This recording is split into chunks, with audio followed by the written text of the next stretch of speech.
ಯುವಚೇತನ ಯುವ ಸಾಧಕರನ್ನು ಗುರುತಿಸಿ ಪ್ರೋತ್ಸಾಹಿಸುವುದರ ಜೊತೆಗೆ ಯುವ ಪೀಳಿಗೆಗೆ ಸ್ಫೂರ್ತಿ ತುಂಬುವ ಕಾರ್ಯಕ್ರಮ. ಎಲೆಮೆರೆ ಕಾಯಂತಿರುವ ಯುವ ಪ್ರತಿಭೆಗಳನ್ನು ಗುರುತಿಸಿ ಅವರನ್ನು ಸಮುದಾಯಕ್ಕೆ ಪರಿಚಯಿಸುವ ವಿನೂತನ ಕಾರ್ಯಕ್ರಮವೇ ಯುವಚೇತನ. ತಪ್ಪದೇ ಕೇಳಿ ಪ್ರತಿ ಬುಧವಾರ ಬೆಳಗ್ಗೆ 9:50 ಮರುಪ್ರಸಾರ ಗುರುವಾರ ಮಧ್ಯಾಹ್ನ 3:10 ನಿಮ್ಮ ನೆಚ್ಚಿನ ಜನಧ್ವನಿ 90.8 ಕಂಪನಾಂಕದಲ್ಲಿ.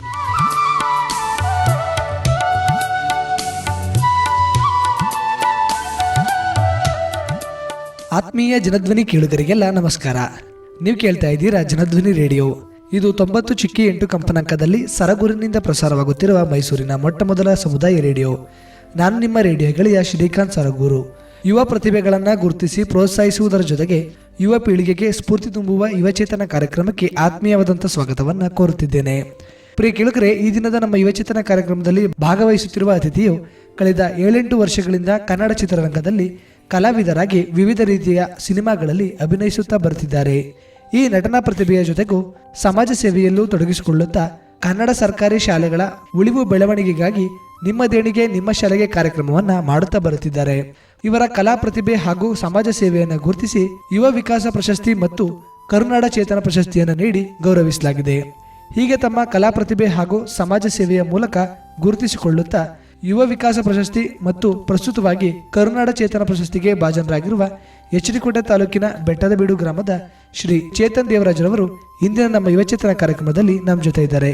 ಹಾಗಾದರೆ ಬನ್ನಿ ಅವರನ್ನ ಕಾರ್ಯಕ್ರಮಕ್ಕೆ ಸ್ವಾಗತಿಸಿ ಅವರ ಈ ಸಿನಿಮಾ ಕ್ಷೇತ್ರದ ಅನುಭವ ಹಾಗೂ ಸಮಾಜ ಸೇವೆಯಲ್ಲಿ ಮುಂದಿನ ಗುರಿಗಳ ಕುರಿತು ಮತ್ತಷ್ಟು ಮಾಹಿತಿಯನ್ನು ತಿಳಿದು ಬರೋಣ.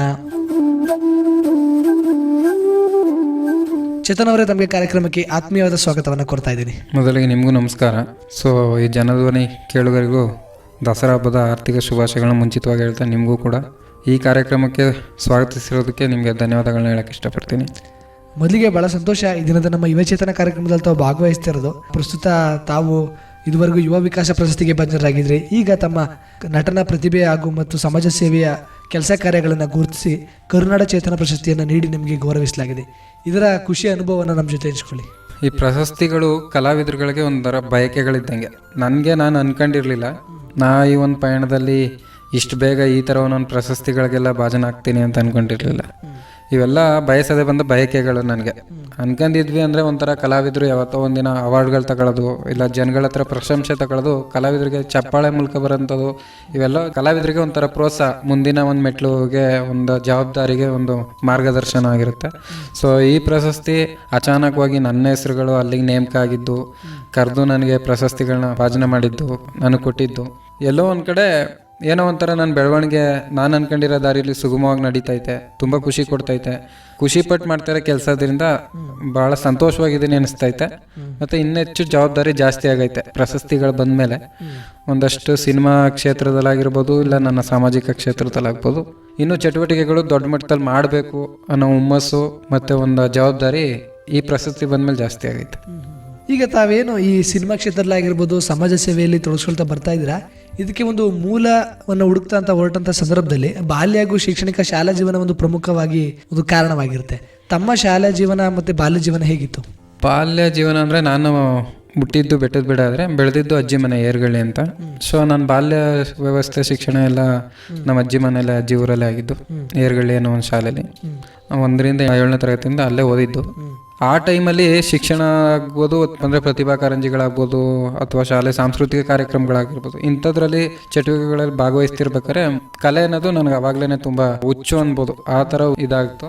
ಜಾಸ್ತಿ ಕಲೆ ಕಡೆ ಒಂದು ಸ್ವಲ್ಪ ಗಮನ ಕೊಡಬೇಕು ಅಂತ ಬಂದಾಗ ವಿದ್ಯಾಭ್ಯಾಸನೂ ದೊಡ್ಡದಾಗಿರೋದ್ರಿಂದ ಫಸ್ಟು ಎಜುಕೇಷನ್ ಮುಗಿಸಿ ನಂತರ ಒಂದು ಕಲಾ ವೃತ್ತಿನ ಆಯ್ಕೆ ಮಾಡ್ಕೊಂಡು ಅಲ್ಲಿಗೆ ಹೋಗೋಣ. ಮತ್ತು ಅಲ್ಲಿಗೆ ಹೋಗೋಕ್ಕೆ ಆ ಒಂದು ಬೆಳವಣಿಗೆಯಲ್ಲಿ ಗೊತ್ತಾಗ್ದಿರಲಿಲ್ಲ ಹೇಗೆ ಹೋಗೋದು ಆ ಕಲಾವಿದ ಕ್ಷೇತ್ರಕ್ಕೆ, ಆ ಕಲಾರಂಗ ಕ್ಷೇತ್ರಕ್ಕೆ ಹೇಗೆ. ಆಗ ಆ ಥರ ಯಾವುದೇ ನಾವು ಗ್ರಾಮೀಣ ಭಾಗದಲ್ಲಿರೋದ್ರಿಂದ ನಮ್ಗೆ ಯಾವ ರೀತಿ ಯಾವುದೇ ಟಚ್ಗಳಿರಲಿಲ್ಲ. ಶಾಲೆಯ ಸಾಂಸ್ಕೃತಿಕ ಕಾರ್ಯಕ್ರಮಗಳನ್ನ ಭಾಗವಹಿಸ್ತಿದ್ವಿ, ಅಲ್ಲಿನ ಅನುಭವಗಳನ್ನ ತಗೋತಿದ್ವಿ, ಸುಮ್ಮನೆ ಆಗ್ತಿದ್ವಿ. ಸೊ ನನ್ನ ಒಂದು ಬಾಲ್ಯ ಮುಗಿದ ನಂತರ ಏನು ಡಿಗ್ರಿ ಎಲ್ಲ ಮುಗಿಸ್ಕೊಂಡು ನಂತರ ನನಗೆ ಒಂದು ಸ್ವಲ್ಪ ನಾನು ಯಾವಾಗ ಸಿಟಿಗೆ ಬಂದೆ, ಮೈಸೂರು ಕಡೆ ಬಂದಾಗ ಅಲ್ಲಿನ ಒಂದು ಪ್ರಾಂತ್ಯದಲ್ಲಿ ಸೇರಿಕೊಂಡಾಗ ಒಂದು ಸ್ವಲ್ಪ ಕಾಂಟ್ಯಾಕ್ಟ್ ಸಿಕ್ತು. ಅದಾದ ನಂತರ ಒಂದು ಕಲಾ ವಿಭಾಗಕ್ಕೆ ಬಂದೆ. ಹಾಗಿದ್ರೆ ತಮಗೆ ಈ ನಟನೆ ಮೇಲೆ ಆಸಕ್ತಿ ಮೂಡೋದಕ್ಕೆ ಮೂಲ ಪ್ರೇರಣೆ ಏನಾಯಿತು? ನಟನೆ ಅಂದರೆ ಈಗ ನಾವೆಲ್ಲ ತುಂಬ ಈಗ ಗ್ರಾಮೀಣ ಭಾಗದಲ್ಲಿದ್ದಾಗ ಒಂದಷ್ಟು ಪೌರಾಣಿಕ ಡ್ರಾಮಾಗಳನ್ನ ನೋಡ್ತಿದ್ವಿ. ಅಂದರೆ ನಮ್ಮ ಹಿರಿಯರು, ವಯಸ್ಸಾದ ಅಂದರೆ ನಮ್ಮ ಗ್ರಾಮದಲ್ಲಿರೋಂಥ ಹಿರಿಯ ಜನಗಳು ಪೌರಾಣಿಕ ನಾಟಕಗಳು ಹಳ್ಳಿ ಭಾಗಗಳಲ್ಲಿ ಕಾಮನ್ ಆಗಿ ಜಾಸ್ತಿ ಮಾಡ್ತಿರ್ತಾರೆ, ಹಬ್ಬ ಹರಿದಿನಗಳಲ್ಲಿ ಮಾಡ್ತಿರ್ತಾರೆ. ಅದ್ರ ಜೊತೆಗೆ ನಮ್ಮ ಶಾಲೆಗಳಂತ ಸಾಂಸ್ಕೃತಿಕ ಕಾರ್ಯಕ್ರಮಗಳು ಮಾಡ್ತಿರ್ಬೇಕಾದ್ರೆ ನಾವು ಜಾಸ್ತಿ ಡ್ರಾಮಾನೇ ಆಯ್ಕೆ ಮಾಡ್ಕೋತಿದ್ದೆ. ಈ ನೃತ್ಯ ಈ ಥರ ವಿಷಯ ಅಂತ ಬಂದಾಗ ಸ್ಪೋರ್ಟ್ಸ್ ಅಂತ ಬರೋದಕ್ಕಿಂತ ಹೆಚ್ಚಾಗಿ ನಾನು ಡ್ರಾಮಾ ಜಾಸ್ತಿ ಆಯ್ಕೆ ಮಾಡ್ಕೋತಿದ್ದೆ. ಆವಾಗ ನನಗೂ ತುಂಬ ಒಬ್ಬ ಕಲಾವಿದನಾಗಬೇಕು, ಕಲಾಕ್ಷೇತ್ರದಲ್ಲಿ ಗುರುತಿಸ್ಕೋಬೇಕು, ಒಬ್ಬ ದೊಡ್ಡ ನಟನಾಗಿ ಬೆಳಿಬೇಕು, ಕಲಾ ಸೇವೆ ಮಾಡಬೇಕು ಅನ್ನೋದು ಆವಾಗ್ಲಿಂದನೂ ಬಂದ್ಬಿಡ್ತು. ಸೊ ಇದು ನನ್ನ ಪ್ರಕಾರ ಪೌರಾಣಿಕ ನಾಟಕಗಳನ್ನ ಗ್ರಾಮೀಣ ಭಾಗದಲ್ಲಿ ನೋಡಿನೇ ಇದು ಪ್ರವೃತ್ತಿಯಾಗಿ ಬೆಳ್ಕೊಂಡದು. ಈ ನಾನೊಬ್ಬ ಕಲಾವಿದನಾಗಬೇಕು ಅಂತ ಆಸೆ. ನಿಮ್ಮ ಕುಟುಂಬದಲ್ಲೇ ಯಾರಾದರೂ ಈ ಥರ ಕಲೆಯಲ್ಲಿ ತೊಡಸ್ಕೊಂಡವ್ರು ಇದ್ರ, ಅಥವಾ ಈ ಕಲೆಯಲ್ಲಿ ತೊಡಸ್ಕೊಳ್ಳೋಕ್ಕೆ ತಮ್ಮ ಕುಟುಂಬದವ್ರ ಸಹಕಾರ ಕೊಟ್ರ? ಕುಟುಂಬದಲ್ಲಿ ಅಂದರೆ ನಾನು ಇತ್ತೀಚೆಗೆ ನನ್ನ ಬೆಳವಣಿಗೆ ಈ ಮಟ್ಟಕ್ಕೆ ಬಂದ ಮೇಲೆ ತುಂಬ ಜನ ನಮ್ಮ ಊರಿನ ಹಿರಿಯರು ಮತ್ತು ನಮ್ಮ ಕುಟುಂಬಸ್ಥರು ಈಗ ಮಾತಾಡ್ತಾರೆ. ಏನಪ್ಪ ಅಂದರೆ ನಿಮ್ಮ ತಂದೆನೂ ಕೂಡ ಒಂದಷ್ಟು ಸಾಮಾಜಿಕ ನಾಟಕಗಳನ್ನ ಮಾಡಿದರು, ನಿಮ್ಮ ತಂದೆನೂ ಒಂದಷ್ಟು ಸಾಮಾಜಿಕ ಹೂವರಳಿತು ಬಳ್ಳಿ ಬಾಡಿತು ಅಂದ್ಬಿಟ್ಟು ಒಂದು ಸಾಮಾಜಿಕ ನಾಟಕ ಮಾಡಿದ್ರಂತೆ. ಆ ನಾಟಕದಲ್ಲಿ ನಮ್ಮ ತಂದೆ ಒಂದು ಸೂಪರ್ ಹಿಟ್ ಕ್ಯಾರೆಕ್ಟರ್ ಮಾಡಿ ಆ ಟೈಮಲ್ಲಿ ನಮ್ಮ ತಂದೆ ಈಗಿನ ನನ್ನ ಪ್ರಶಂಸೆ ಏನು ನನಗೆ ಸಿಗ್ತಿದೆ ಆ ಪ್ರಶಂಸೆನ ಆ ಟೈಮಲ್ಲೇ ನಮ್ಮ ತಂದೆ ಪಡ್ಕೊಂಡಿದ್ರಂತೆ. ಸೊ ಅದೆಲ್ಲೋ ಮೇ ಬಿ ಒಂದು ಬ್ಲಡ್ ಬರ್ತ್ ಅಂತ ರಕ್ತದಿಂದ ಬಂದಿರ್ಬೋದು ಏನೋ ಕಲೆ ಅಂತ ನಾನು ಅಂದ್ಕೊಂಡಿದ್ದೀನಿ. ಮೇ ಬಿ ನಮ್ಮ ತಂದೆಯಿಂದನೇ ಬಂದಿದೆ ಅಂತ. ಜೊತೆಗೆ ಕುಟುಂಬದವರು ಸಹಜವಾಗಿ ಯೋಚನೆ ಮಾಡೋದಂದರೆ ಇವಾಗ ಇನ್ಕಮ್ ಪ್ರಪಂಚ ಅಂದರೆ ಏನು ಸಂಪಾದನೆನ ಮಾಡ್ತಿರ್ತೀವಿ ಅನ್ನೋದ್ರ ಮೇಲೆ ಪ್ರಪಂಚ ನಿಂತಿದೆ. ಸೊ ಸಂಬಂಧಿಕರುಗಳು ನಿಂತಿರ್ತಾರೆ. ಈ ಸಂದರ್ಭದಲ್ಲಿ ಏನಾದ್ರು ದುಡ್ದು ಆಗ್ತಿದ್ರೆ ಮಗ ಮಾತ್ರ ಏನೋ ಒಂದು ಸಾಧನೆ ಮಾಡ್ತಿದ್ದಾನೆ, ಆ ಸಾಧನೆ ಕ್ಷೇತ್ರದಲ್ಲಿ ಸಮಯ ಕಳೀತಿದ್ದಾನೆ ಅಂತ ಅಂದಾಗ ಯಾರೂ ಸಹಕರಿಸೋದು ತುಂಬಾ ಕಡಿಮೆ. ನಮ್ಮ ಮನೆಗಳಲ್ಲೂ ಏನಪ್ಪ ಅಂದರೆ ಸಿನಿಮಾ ಕ್ಷೇತ್ರ ಅಂದರೆ ನಮ್ಗೆ ಯಾಕೆ ಮಗ, ದೊಡ್ಡವ್ರಿಗೆ ಇದೆಲ್ಲ ದುಡ್ಡು ಇರಬೇಕು, ಬ್ಯಾಕ್ಗ್ರೌಂಡ್ ಇರಬೇಕು, ಏನೇನೋ ಅಂದರೆ ಅವ್ರ ಕಲ್ಪನೆ ಹಂಗಿದೆ, ಕಲಾವಿದರಿಗೆ ಆ ಥರನೇ ಇರಬೇಕೇನೋ ಅನ್ನೋ ಥರ. ಅದಕ್ಕೆ ಆ ಥರ ಒಂದು ಅಷ್ಟಕ್ಕಷ್ಟೇ ಪ್ರೋತ್ಸಾಹ. ಬಟ್ ಏನಪ್ಪ ಅಂದರೆ ನನ್ನದೇ ಆದ ಒಂದು ಸಮಯ ನಿಗದಿ ಮಾಡ್ಕೊಳ್ಳೋದ್ರಿಂದ ನನಗೆ ಎಲ್ಲ ನಾನು ಅದೇ ಕ್ಷೇತ್ರದಲ್ಲಿ ಸಾಧಿಸ್ತೀನಿ ಅಂತ ಅಂದ್ಕೊಂಡಿರೋದ್ರಿಂದ ಸೊ ಒಂದು ಸ್ವಲ್ಪ ಪ್ರೋತ್ಸಾಹ ಅಂದರೆ ಇದೇ ಫ್ರೀಡಮ್ ಬಿಟ್ಟಿದ್ದಾರೆ, ನೀನು ಮಾಡು, ನಿನ್ನ ಯಶಸ್ಸು ನೀನು ಕಾಣು ಅಂತ. ಅದು ಬಿಟ್ಟರೆ ಅದರಲ್ಲೇ ಗೆಲ್ಲೋ ಮಟ್ಟಕ್ಕೆ ಪ್ರೋತ್ಸಾಹ ಏನು ಸಿಗ್ತಿಲ್ಲ. ಬಟ್ ನಾನು ಇಂಡಿವಿಜುವಲ್ ಆಗಿ ಇಂಡಿಪೆಂಡೆಂಟ್ ಆಗಿ ಸೊ ನಾನು ನಿಂತು ನಾನೇ ಈ ಒಂದು ಕ್ಷೇತ್ರದಲ್ಲಿ ಗುರುತಿಸ್ಕೋಬೇಕು, ಸಾಧಿಸ್ಬೇಕು ಅಂತ ಇದರಲ್ಲಿ ಕಾರ್ಯವಾಗಿದ್ದೀನಿ ಅಷ್ಟೆ. ಹಾಗಿದ್ರೆ ತಾವು ಎಲ್ಲಿ ತನಕ ಶಿಕ್ಷಣವನ್ನು ಪಡ್ಕೊಂಡ್ರಿ? ಈ ಶಿಕ್ಷಣ ಪಡ್ಕೊಂಡ ನಂತರ ಯಾವ ರೀತಿ ಸಿನಿಮಾ ಕ್ಷೇತ್ರಕ್ಕೆ ಬಂದ್ರಿ? ನಾನು ಶಿಕ್ಷಣ ಅಂದರೆ ಡಿಗ್ರಿ BBM ಮಾಡಿದೆ. ಸೊ ಅದಾದ ನಂತರ ಯಾವುದೋ ಒಂದು 2-3 ಪ್ರಾಜೆಕ್ಟಲ್ಲಿ ಡೈಲಾಗ್ ಆರ್ಟಿಸ್ಟ್ ಆಗೋದೆ, ಅಂದರೆ ಡೈಲಾಗ್ ಬರೆಯೋಕ್ಕೆ. ಆ ಸಿನಿಮಾ ಕ್ಷೇತ್ರಕ್ಕೆ ಹೋಗೋಕ್ಕೂ ಮುಂಚೆನೇ ನಾನೇ ಸಣ್ಣ ಪುಟ್ಟ ಕತೆಗಳನ್ನ ಆವಾಗಲೇ ಕತೆ ಬರ್ಕೊಂಡು ಏನೋ ಒಂದು ಮಾಡಬೇಕು, ಒಂದು ಶಾರ್ಟ್ ಫಿಲಮ್ ಮಾಡಬೇಕು ಅನ್ನೋ ಒಂದು ಇಂಟೆನ್ಷನ್ ಇತ್ತು. ಬಟ್ ಅದು ಹೇಗೆ ಮಾಡೋದು ಅನ್ನೋ ರೂಪುರೇಷೆಗಳು ಗೊತ್ತಿರಲಿಲ್ಲ ನನಗೆ, ಅಷ್ಟು ಅನುಭವಗಳು ಇರಲಿಲ್ಲ. ಬಟ್ ಮಾಡಬೇಕು ಅನ್ನೋ ಹುಮ್ಮಸ್ಸಿತ್ತು ಆವಾಗಲೇ. ಬಟ್ ಆಗ ನಂಗೆ ಯಾರು ಅಷ್ಟೊಂದು ಸಪೋರ್ಟಿವ್ ಆಗಿ ಇಂಡಸ್ಟ್ರಿ ಕಡೆಯಿಂದ ಯಾರೂ ಇರಲಿಲ್ಲ, ಟಚ್ ಇರೋರು. ನಾನೇನೋ ಕೂತು ಜಾಗದಲ್ಲಿ ಕಲಾವಿದನಾಗಬೇಕು, ಅದು ಮಾಡಬೇಕು ಇದು ಮಾಡಬೇಕು ಅನ್ಕೋತಿದ್ದೆ. ತದನಂತರ ಹಿಂಗೆ ಸಿನಿಮಾಗಳು ಹೇಗೆ ಮಾಡೋದು, ಸಿನಿಮಾ ಇಂಡಸ್ಟ್ರಿಗೆ ಹೋಗ್ಬೇಕು ಅಂತ ಮೈಸೂರಲ್ಲಿ ಒಂದು ಸಿನಿಮಾ ಶೂಟಿಂಗ್ ನಡೀತಾಯಿತ್ತು, ಪ್ರಜ್ವಲ್ ದೇವರಾಜ್ ಸರ್ದು. ಆ ಶೂಟಿಂಗ್ ಹೋದ್ವಿ. ಆ ಶೂಟಿಂಗಲ್ಲಿ ಒಂದಷ್ಟು ಬೌನ್ಸರ್ಸ್ ಇದ್ರು. ನನಗೆ ಅದೇ ಮೊದಲನೇ ಸರಿ ಒಂದು ಸಿನಿಮಾ ಸೆಟ್ನ ನೋಡ್ತಾ ಇರೋದು ನಾನು ಮೈಸೂರು ಒಳಗಡೆ. ಆವಾಗ ಹೋದೆ ಬೌನ್ಸರ್ಸ್ ಹತ್ರ, ಏನೋ ನಾನು ಡೈರೆಕ್ಟ್ರು ಪರಿಚಯ ಮಾಡ್ಕೊಬಿಟ್ರೆ ನಾನು ಒಳಗೆ ಹೋಗ್ತೀನೇನೋ, ಇನ್ಯಾರನೋ ಪರಿಚಯ ಅಂದ ಒಂದಿತ್ತು. ಬಟ್ ಬೌನ್ಸರ್ ಹೊಡೆದು ಕಳಿಸ್ಬಿಟ್ರು ನನ್ನ, ಹೋಗು ಹಂಗೆ ಒಳಗಡೆ ಎಲ್ಲ ಬರೋಂಗಿಲ್ಲ ಅಂತ. ಸೊ ಅವತ್ತು ಅನ್ಸ್ಬಿಡ್ತು, ಅಯ್ಯಪ್ಪ ಇಷ್ಟೆಲ್ಲ ಕಷ್ಟ ನಾವು ಒಳಗೆ ಹೋಗೋಕ್ಕೆ, ಇನ್ನು ನಾವು ಯಾವಾಗ ಅಲ್ಲಿ ಹೋಗಿ ಸೆಟ್ ಊಟ ಮಾಡೋದು, ಸೆಟ್ ಊಟ ಮಾಡಿದ್ರೆ ನಾನು ಸಿನಿಮಾದವನು ಅನ್ನೋ ಫೀಲ್ ಆಗಿತ್ತು ನನಗೆ. ಅವಾಗ ಸೆಟ್ಟಲ್ಲಿ ಹೋಗಿ ಊಟ ಮಾಡಿದೆ ಒಂದಿನ ಅಂದರೆ ಸಿನಿಮಾದವನು ಅನ್ನೋ ಖುಷಿ ನನಗೆ ಅನ್ನೋಷ್ಟಿತ್ತು. ಬಟ್ ಅದಾದ ನಂತರ ಪ್ರಯತ್ನ ಬಿಡಲಿಲ್ಲ. ನಾನು ಡಿಗ್ರಿ ಮಾಡ್ತಿದ್ದಂಗೆ ಪ್ರಯತ್ನ ಪಡ್ತಿದ್ದೆ. ಸೊ ಅಲ್ಲಿ ಇಲ್ಲಿ ಕೆಲಸನೂ ಕೂಡ ಮಾಡ್ತಾ ಕೊನೆಗೆ ಯಾರೋ ಒಬ್ಬರ ವ್ಯಕ್ತಿ ಪರಿಚಯ ಆಯಿತು. ಆ ವ್ಯಕ್ತಿ ಹಿಂಗೆ ಒಂದು ಸಿನಿಮಾದು ಹಿಂಗೆ ನೀ ಸಿನಿಮಾ ಹುಚ್ಚಲ್ಲೇ ಇರ್ತೀಯ, ಯಾವಾಗಲೂ ಅದು ಇದು ಮಾಡ್ತಾ ಇರ್ತೀಯ, ಡೈಲಾಗ್ ಎಲ್ಲ ಕವಿತೆಗಳೆಲ್ಲ ಚೆನ್ನಾಗಿ ಬರೀತೀಯ, ಅದು ಒಂದು ಸಿನಿಮಾದ ಹೇಳ್ತೀನಿ, ಅಲ್ಲಿಗೆ ಹೋಗಿ ಡೈಲಾಗ್ ಬರ್ಕೊಡು ಅಂತ. ನನಗೆ ಅಷ್ಟು ಸಿಕ್ಕಿದ್ರು ಸಾಕು ಒಳಗೆ ಹೋಗೋಕ್ಕೆ ಅಂದ್ಕೊಂಡು ಹೋದೆ. ಬಟ್ ಆ ಸಿನಿಮಾ ಮಾಡಲಿಲ್ಲ ಅವರು. ಆ ಸಿನಿಮಾಗೆ ಡೈಲಾಗ್ ಬರೆದೆ ಒಂದು 2-3 ಸಿನಿಮಾಗೆ.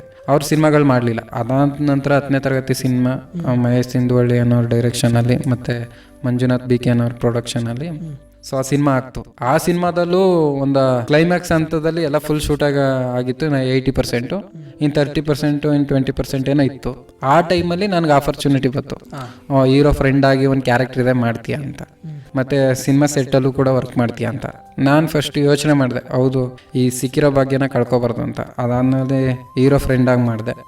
ಅದೇ ಡೈರೆಕ್ಟರ್ ಕಡೆಯಿಂದ ಒಂದು ಸಿನಿಮಾಗೆ ಎಂಟ್ರಿ ಆದಮೇಲೆ ಅಲ್ಲಿನ ಎಲ್ಲ ಟೆಕ್ನಿಷಿಯನ್ಗಳಾಗ್ಬೋದು, ಡೈರೆಕ್ಟರ್ ಟೀಮ್ ಆಗ್ಬೋದು, ಪ್ರೊಡ್ಯೂಸರ್ ಆಗ್ಬೋದು, ಆರ್ಟಿಸ್ಟ್ಗಳು ಪ್ರತಿಯೊಬ್ಬ ಲಿಂಕು ನನಗೆ ಒಂದು ಸ್ವಲ್ಪ ಮೊದಲನೇ ಸಿನಿಮಾದಲ್ಲೇ ಒಂದು ಬ್ರೇಕ್ ಕೊಡ್ತು. ಅದಾದ ನಂತರ ಎಲ್ಲ ಈಗ ಪ್ರವೀಣ ಆಗಿರ್ಬೋದು, ಮಹೇಶ್ ಇಂದೋಳಿ ಅವ್ರದ್ದೇ ಪ್ರವೀಣ ಸಿನಿಮಾದಲ್ಲೂ ವರ್ಕು ಕೂಡ ಮಾಡಿದೆ, ಮತ್ತು ಆ್ಯಕ್ಟಿಂಗು ಕೂಡ ಮಾಡಿದೆ. ಅದಾದಮೇಲೆ ಸಂಚಾರಿ ವಿಜಯ್ ಸರ್ದು ಅಂತಾರಾಷ್ಟ್ರೀಯ ಪ್ರಶಸ್ತಿ ಪಡೆದಂಥವ್ರು, ಅವ್ರ ಸಿನಿಮಾ ತಲೆದಂಡ ಸಿನಿಮಾದಲ್ಲಿ, ಆ ಸಿನಿಮಾದಲ್ಲೂ ಒಂದು ಬುದ್ಧಿಮಾಂದ್ಯ ಹುಡುಗನ ಪಾತ್ರ ಮಾಡಿದೆ. ಒಂದು ಚಿಕ್ಕದಾಗಿದ್ರು ತುಂಬ ಅದ್ಭುತವಾದ ಪಾತ್ರ, ಅದು ಕೂಡ ಮಾಡಿದೆ. ಅದಾದಮೇಲೆ ಕುಚುಕು ಅನ್ನೋದ್ರಲ್ಲಿ ವಿಲನ್ ಗ್ಯಾಂಗು ಕಾಲೇಜಲ್ಲಿ, ಅದೊಂದು ಕೂಡ ಮಾಡಿದೆ. ಅದಾದಮೇಲೆ ಈಗ ಬೇಬಿ 17 ಅಂತ ಈಗ ರೀಸೆಂಟಾಗಿ ಒಂದು ಸಿನಿಮಾದಲ್ಲಿ, ಅದರಲ್ಲೂ ಕೂಡ ಒಂದು ವಿಲನ್ ಕ್ಯಾರೆಕ್ಟ್ರಲ್ಲಿ ಅದರಲ್ಲೂ ಕೂಡ ಮಾಡಿದ್ದೀನಿ. ಅದಾದಮೇಲೆ ರಾಜಮಾರ್ಗ ಅನ್ನೋದ್ರಲ್ಲಿ ಒಂದು ಅಲೆಮಾರಿ ಪಾತ್ರದಲ್ಲಿ ಕಾಣಿಸ್ಕೊಂಡೆ. ಅದಾದಮೇಲೆ ನಾವು ಭಾರತದ ಪ್ರಜೆಗಳು ಅಂದ್ಬಿಟ್ಟು ಒಂದು ಸಂವಿಧಾನಾತ್ಮಕ ಒಂದು ಸಿನಿಮಾ ಮಾಡ್ತಾರೆ. ಆ ಸಿನಿಮಾದಲ್ಲೂ ಕೂಡ ಒಂದು ವಿಲನ್ ಗ್ಯಾಂಗಲ್ಲೂ ಕೂಡ ಅದೊಂದು ಸಹ ಕಳನಟ ಪಾತ್ರ ಮಾಡಿದೆ. ಅದಾದ ನಂತರ ನಂದೇ ಆದ ಲವ್ ಯು ರಾಜ್ಕುಮಾರಿ ಸಾಂಗ್ ಇರ್ಬೋದು, ನೆನ್ನೆ ಮೊನ್ನೆ ಜೀವನ ಸಾಂಗ್ ಇರ್ಬೋದು, ಮತ್ತು ಈಗ ಮುಂಚೂಣಿಯಲ್ಲಿ ಜಗದೊಡೆಯ ತೂ ಬಡ್ಡೆತವೆ ಅಂತ ಒಂದು ರ್ಯಾಪ್ ಸಾಂಗ್ ಬರ್ತಿದೆ. ಒಂದಷ್ಟು ಆಲ್ಬಮ್ ಸಾಂಗ್ನ ನನ್ನದೇ ಸಾಹಿತ್ಯದಲ್ಲಿ, ನಿರ್ದೇಶನದಲ್ಲಿ ಒಂದಷ್ಟು ಸಾಂಗ್ಗಳು ಮಾಡಿದೆ. ಈಗ ಮುಂದೆ ಹೋಗ್ತಾ ಈಗ ಸೌಜನ್ಯ ಅನ್ನೋ ಒಂದು ಸಿನಿಮಾ ಮಾಡಬೇಕು ಅನ್ನೋದು, ಅದು ಕೂಡ ಒಂದು ಪ್ರೊಸೆಸಿಂಗಲ್ಲಿದೆ. ಮತ್ತು ಇನ್ನೊಂದಷ್ಟು ಆಲ್ಬಮ್ ಸಾಂಗ್ಗಳಿದೆ, ಇನ್ನೊಂದಷ್ಟು ಸಿನಿಮಾಗಳಿದೆ. ಸದ್ಯಕ್ಕೆ ಒಟ್ಟಿನಲ್ಲಿ ನನ್ನದೇ ಆದ ನನ್ನ ಒಂದು ವೈಯಕ್ತಿಕವಾಗಿ ಬ್ಯುಸಿಯಾಗಿದ್ದೀನಿ.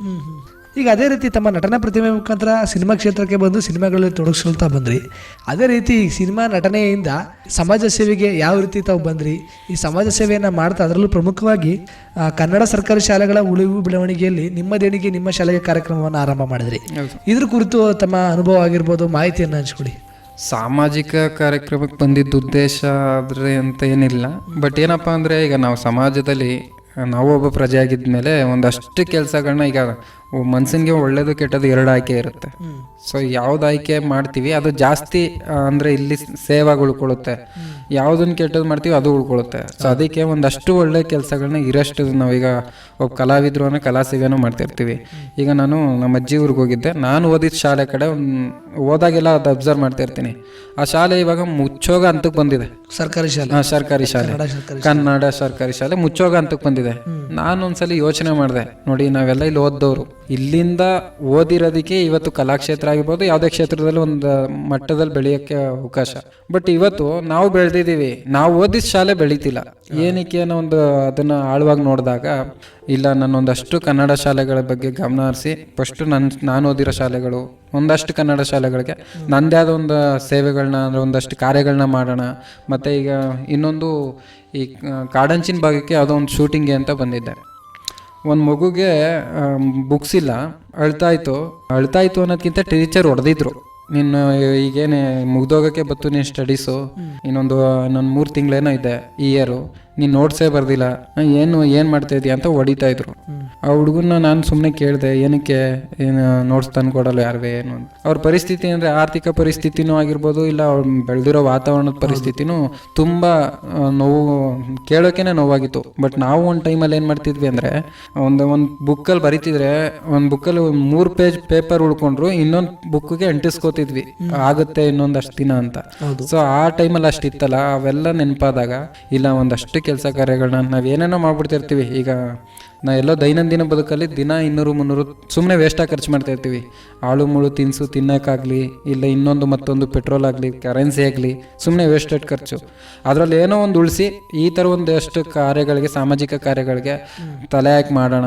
ಯಾಕಂದರೆ ಇವಾಗ ನೋಡ್ಬೋದು, ದೊಡ್ಡ ಮಟ್ಟದಲ್ಲಿ ತಿಮಿಂಗಲ ರೂಪದಲ್ಲಿ ಬೆಳೆದಿರೋದು ಕಾನ್ವೆಂಟ್ಗಳು. ಹೌದು. ಬಟ್ ಎಷ್ಟೋ ಸುಂದರವಾಗಿದ್ದ ಕನ್ನಡ ಶಾಲೆಗಳು ಇವತ್ತು ಒಂಥರ ಅನಾರೋಗ್ಯದಲ್ಲಿ ತಲುಪಿರೋ ಒಂಥರ ವೃದ್ಧನ ಸ್ಥಿತಿ. ಈ ಕನ್ನಡ ಶಾಲೆಗಳು ಆ ಥರ ಪರಿಸ್ಥಿತಿ ಬಂದ್ಬಿಟ್ಟೈತೆ. ಸೊ ಈ ಒಂದು ಉದ್ದೇಶದಿಂದ ಸಾಮಾಜಿಕ ಕಾರ್ಯಗಳಿಗೆ ಗಮನ ಕೊಡೋದು ಮನಸ್ಥಿತಿ ಬಂತು.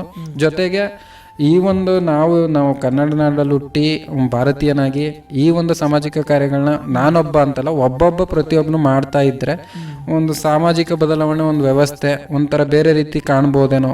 ಅಂದ್ರೆ ಈಗ ಕಸನ ತಕೋಕ್ ಗುಡ್ಡಿ ಆಗ್ತಿದೆ, ಕಸದ ರಾಶಿ ಆಗುತ್ತೆ.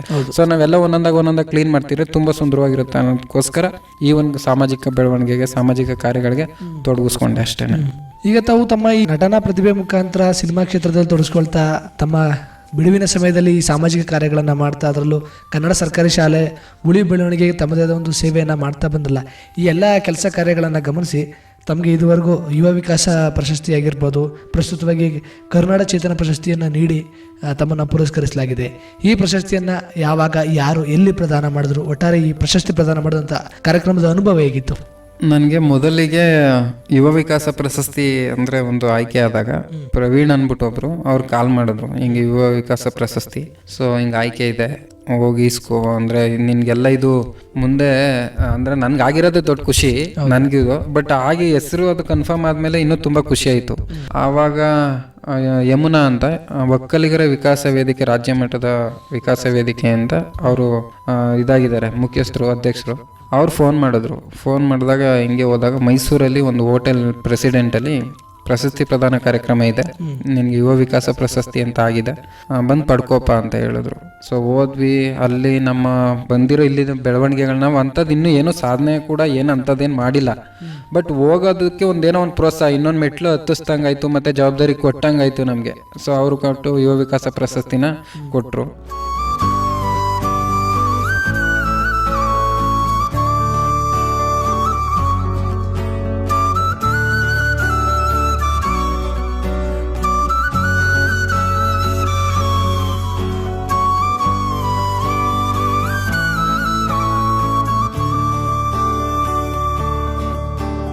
ಸೊ ಅದರಲ್ಲೂ ಇನ್ನೊಂದೇನಪ್ಪ ಅಂದರೆ ಈ ವರ್ಷದಲ್ಲಿ 2 ಪ್ರಶಸ್ತಿ ನಾನು ತುಂಬ, ಒಂದೇ ವರ್ಷದಲ್ಲಿ 8 ವರ್ಷದ ಜರ್ನಿಲಿ.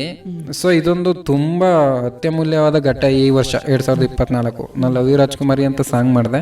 ಆ ಸಾಂಗ್ ಮಾಡಿದ್ಮೇಲೆ ಒಂದಷ್ಟು ಸಾಮಾಜಿಕ ಕಾರ್ಯಗಳನ್ನ ಮಾಡಿದೆ. ಈ ಒಂದು ವರ್ಷದಲ್ಲಿ ಇಷ್ಟೇ, ಇದಕ್ಕೆ ಯುವ ವಿಕಾಸ ಪ್ರಶಸ್ತಿನೂ ಬಂತು. ತದನಂತರ ತಗೊಂಡು ಆ ಒಂದು ಸಂತೋಷನೇ ಇನ್ನೂ ಕಳೆದೇ ಇರಲಿಲ್ಲ, ಇನ್ನೂ ಆ ಸಂತೋಷದಲ್ಲೇ ಇದ್ದೆ. ಮತ್ತೊಂದು ಬಂದು ಕರುನಾಡ ಚೇತನ ಅಂದ್ಬಿಟ್ಟು ಬೆಂಗಳೂರಿನ ಕಲಾಭಾನು ಉದಯಭಾನು ಅಂತ ಒಂದು ಕಲಾಮಂಟಪದಲ್ಲಿ. ಸೊ ಈ ಕರುನಾಡ ಚೇತನ ಅನ್ನೋದು ಒಂದು ಕಲಾ ಟ್ರಸ್ಟ್ ಅವರು ಕೂಡ ಇದೇ ರೀತಿ ಈ ಪ್ರಶಸ್ತಿ ಎಲ್ಲ ಕೊಟ್ಟಿದ್ದು ಒಂದು ಆರ್ಟಿಕಲ್ಸ್ ಎಲ್ಲ ನೋಡಿ, ಮತ್ತು ನಂದು ಸಾಮಾಜಿಕ ಬೆಳವಣಿಗೆಗಳನ್ನ ಸೋಷಿಯಲ್ ಮೀಡಿಯಾಗಳನ್ನು ನೋಡಿ ಅವರೇ ಅದನ್ನು ಕೂಡ ಬ್ಯಾಂಗ್ಳೂರಲ್ಲಿ ಕರುನಾಡ ಚೇತನ ಅಂತ ಆ ಒಂದು ಪ್ರಶಸ್ತಿನೂ ಈ ವರ್ಷದಲ್ಲೇ ಕೊಟ್ಟರು. ಸೊ 2 ಪ್ರಶಸ್ತಿನೂ ಕೂಡ ಒಂಥರ ದೊಡ್ಡ ಮಟ್ಟದಲ್ಲಿ, ಅಂದರೆ ಹೆಂಗೆ ಅಂದರೆ ಒಂದು ಭುಜಕ್ಕೆ ಒಂದು ಭಾರ ಬಿದ್ದಿತ್ತು ಯುವ ವಿಕಾಸ ಕೊಟ್ಟಾಗ. ಈ ಕರುನಾಡ ಚೇತನ ಬಂದಾಗ 2 ಭುಜಕ್ಕೂ ಒಂಥರ ಏನೋ ಒಂದು ಜವಾಬ್ದಾರಿ ಜಾಸ್ತಿ ಆಯಿತು, ಮತ್ತಷ್ಟು ಜವಾಬ್ದಾರಿ ಹೆಚ್ಚಾಯಿತು. ಇನ್ನಷ್ಟು ಸಾಮಾಜಿಕ ಕಾರ್ಯಗಳನ್ನ ದೊಡ್ಡ ಮಟ್ಟದಲ್ಲಿ ಮಾಡಬೇಕು, ಮತ್ತು ಒಂದಷ್ಟು ಕಲಾ ಸೇವೆ ಇದರಲ್ಲೂ ಆಗಿರ್ಬೋದು. ನಾನು ಅನ್ಕೊಂಡು ಏನಂದರೆ, ನಾನು ಹೋಗೋ ದಾರಿಲಿ ಎಲ್ಲರೂ ನೋವು ಕೊಟ್ಟಿದ್ರೆ ಅಲ್ಲ, ಅಥವಾ ಎಲ್ಲರೂ ಒಂದು ಏನೋ ಆಗಿದ್ರೆ ಎಲ್ಲೋ ಬೇಜಾರಾಗ್ತಿತ್ತೇನೋ. ಬಟ್ ನಾನು ಮಾಡ್ತಿರೋ ಕೆಲಸಗಳು ಇವತ್ತವರೆಗೂ ಇಲ್ಲಿ ತನಕನೂ ನೋವು ಕೂಡ ಖುಷಿಯಾಗಿ ಕನ್ವರ್ಟ್ ಆಗಿದೆ. ಸೊ ನಾನು ಹೋಗೋ ಪ್ರತಿಯೊಂದು ಹೆಜ್ಜೆನೂ ಕೂಡ ನನ್ನ ಖುಷಿನೇ ಕೊಟ್ಟಿದೆ. ಮತ್ತು ನಾನು ಮಾಡೋ ಕೆಲಸ ಒಂದೇ ಮೊದಲನೇ ಬಾರಿಗೆ ಫೇಲ್ಯೂರ್ ಅನ್ನೋದು ಇದ್ರು, ಎಕ್ಸ್ಪೀರಿಯನ್ಸ್ ಅನ್ನೋದು ಇಲ್ಲ, ಇದು ಫೇಲ್ಯೂರ್ ಅಲ್ಲ, ಇದು ನಿನ್ಗೊಂದು ಅನುಭವ ಅನ್ನೋದನ್ನ ತೋರಿಸ್ಕೊಟ್ಟಿದೆ. ಜೊತೆಗೆ ಅವಮಾನಗಳನ್ನ ಹೆಚ್ಚಾಗಾದರೂ ಅದನ್ನು ಮರೆಸಿ ಬದುಕದಂಥದ್ದು ಅನ್ನೋದನ್ನ ತೋರಿಸ್ಕೊಟ್ಟಿದೆ ಈ ಒಂದು ಪ್ರಶಸ್ತಿಗಳು. ಸೊ ಇವತ್ತು ಈ 2 ಪ್ರಶಸ್ತಿ ನಾನು ನಿಂತಿರೋ ಜಾಗ ಆಗಿರ್ಬೋದು, ಮತ್ತು ನನ್ನ ಫ್ಯಾಮಿಲಿ ಸರ್ಕಲ್ ಆಗಿರ್ಬೋದು, ನನ್ನ ಫ್ರೆಂಡ್ ಸರ್ಕಲ್ ಆಗಿರ್ಬೋದು, ಅಥವಾ ಹೊರಗಡೆ ನನ್ನ ನೋಡೋ ಜನ ಬೇರೆ ರೀತಿ ಕನ್ವರ್ಟ್ ಆಗಿದೆ. ಮೊದಲು ಬರೀ ಸಾಮಾನ್ಯವಾಗಿ ಊರಿನವನಾಗಿ ನೋಡ್ತಿದ್ರು, ಫ್ರೆಂಡ್ಸ್ ಆಗಿ ನೋಡ್ತಿದ್ರು, ಮತ್ತೊಬ್ಬನಾಗಿ ನೋಡ್ತಿದ್ರು, ಒಬ್ಬ ಕಲಾವಿದನಾಗಿ ನೋಡ್ತಿದ್ರು. ಇವಾಗ ಈ 2 ಪ್ರಶಸ್ತಿ ಏನೋ ಪರವಾಗಿಲ್ಲ, ಈ ವ್ಯಕ್ತಿ ಏನೋ ಒಂದು ಸಾಧನೆ ಹಂತದಲ್ಲಿ ಇದ್ದಾನೆ ಅನ್ನೋ ಥರ ಒಂದು ಗೌರವನ ತಂದುಕೊಟ್ಟಿದೆ. ಸೊ ಇವತ್ತು ನನ್ನ ಫ್ಯಾಮಿಲಿನೂ ಕೂಡ ನನ್ನ ರೆಸ್ಪೆಕ್ಟ್ಫುಲ್ ಆಗಿ ನೋಡೋ ಥರ, ಪ್ರತಿಯೊಂದು ಫ್ರೆಂಡ್ಸು ಕೂಡ ಇವನ್ನ ತುಂಬಾ ಮೊದಲು ಬೇರೆ ರೀತಿ ಇತ್ತು, ಇವತ್ತು ಈ 2 ಪ್ರಶಸ್ತಿ ನನ್ನ ಒಂದು ಗೌರವಯುತವಾಗಿ ನೋಡೋ ರೀತಿ ತಂದುಕೊಟ್ಟಿದೆ. ಇದು ತುಂಬ ಖುಷಿ. ಮತ್ತು ಕೊಟ್ಟಿರೋರಿಗೆ ನಾನು ಯಾವತ್ತೂ ಹೃದಯಪೂರ್ವಕವಾಗಿ ಧನ್ಯವಾದ, ಜೊತೆಗೆ ಚಿರಋಣಿಯಾಗಿರೋಕ್ಕೆ ಇಷ್ಟಪಡ್ತೀನಿ.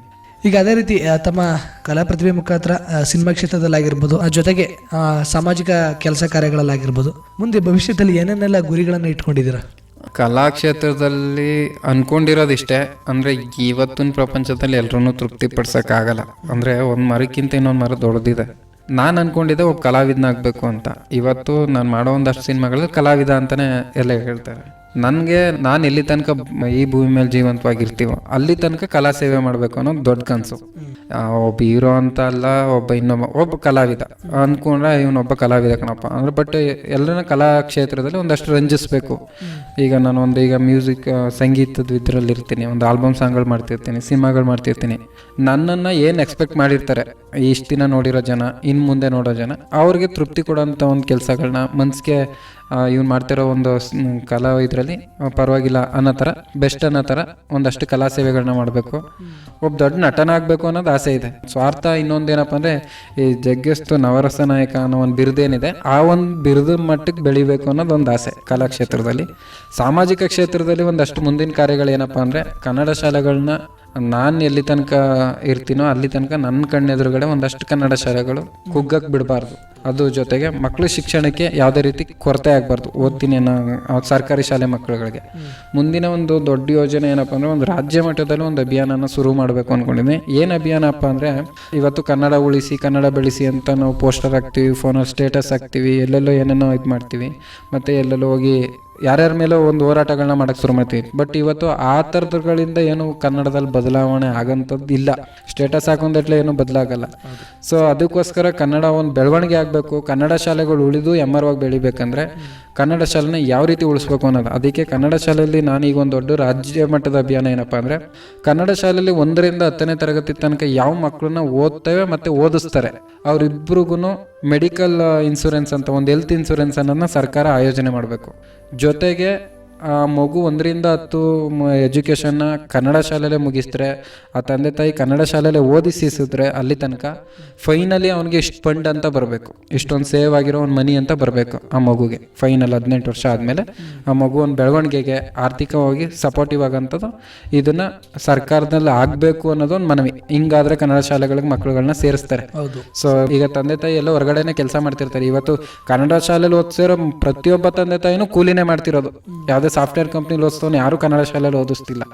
ಸೊ ಅದಕ್ಕೆ ಆ ತಂದೆ ತಾಯಿಗೆ ಜಮೀನಲ್ಲಿ ಕೆಲಸ ಮಾಡ್ತಿರ್ತಾರೆ, ಒಂದು ಹಾವಾಗಿರ್ಬೋದು ಮತ್ತೊಂದಾಗಿರ್ಬೋದು, ಏನೋ ಒಂದು ಹಾನಿ ಆಯಿತು ಅಂದಾಗ ಆ ಮಗು ಕನ್ನಡ ಶಾಲೆಯಲ್ಲಿ ಓದ್ತಿರೋ ತಂದೆ ತಾಯಿಗೆ ಹೆಲ್ತ್ ಇನ್ಶೂರೆನ್ಸ್, ಲೈಫ್ ಇನ್ಶೂರೆನ್ಸ್ ಏನೋ ಒಂದು ಮಾಡಿಸಿದ್ರೆ ಆ ತಂದೆ ತಾಯಿಗೆ ಒಂದಷ್ಟು ದುಡ್ಡು ಬರುತ್ತೆ.